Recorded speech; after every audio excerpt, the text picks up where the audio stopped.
10 years after the launch of the first iPhone, Apple has launched what it says is the phone that kickstarts the next decade for the iPhone. It's the biggest shift in iPhone design since Steve Jobs launched that first device, introducing a new range of technologies to Apple's smartphone as well as shifting the user interface in a whole new direction. In many ways it's a celebration of 10 years of the iPhone, hence the iPhone X name, but in other ways it is an ambitious step forward. Apple isn't just ditching a connector this time around, it's ditching one of the iPhone's most iconic interactions, the home button. Best Apple iPhone X deals. Find out the best contract deals available for the new iPhone. See iPhone on Carphone Warehouse. With the Apple iPhone X now available to buy, is this the most important iPhone since 2007? Do those new technologies really add anything, and, perhaps for many, it is really worth the money? A complete overhaul of the design. 143.6 x 70.9 x 7.7 mm, 174G. Stainless steel and toughened glass design. IP67 water protection. Edge-to-edge Super Retina display.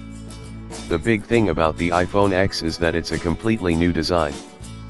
Featuring a glass front and back like the new iPhone 8 models, the new iPhone X will come in two colors, space gray and silver, and feature a polished stainless steel frame around the edge that shimmers and catches the light in the same way the stainless steel version of the Apple Watch does. It's a notably different feel to aluminum phones, and that, combined with the weight that comes with it, gives the iPhone X the premium feel it needs. Sporting a 5.8-inch screen, the display real estate is larger than the iPhone 8 Plus, but the chassis is considerably smaller, thanks to the shift in the display aspect. Those who've always felt the Plus was too big will be very happy with the new design changes, because those bezels top and bottom have been banished, resulting in a phone that is much better proportioned than the iPhone Plus sizes ever were.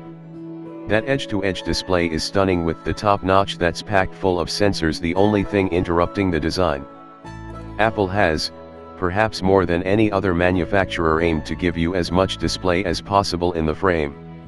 Many of these phones, the Google Pixel 2 XL or new HTC U11 Plus for example, still have bezel top and bottom.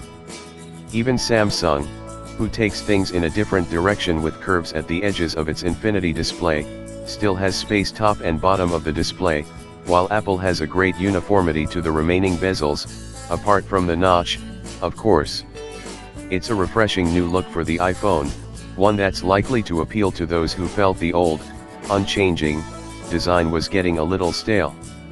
This is Apple very much moving with the times, as more and more smartphones offer this new bezel-free approach, but also set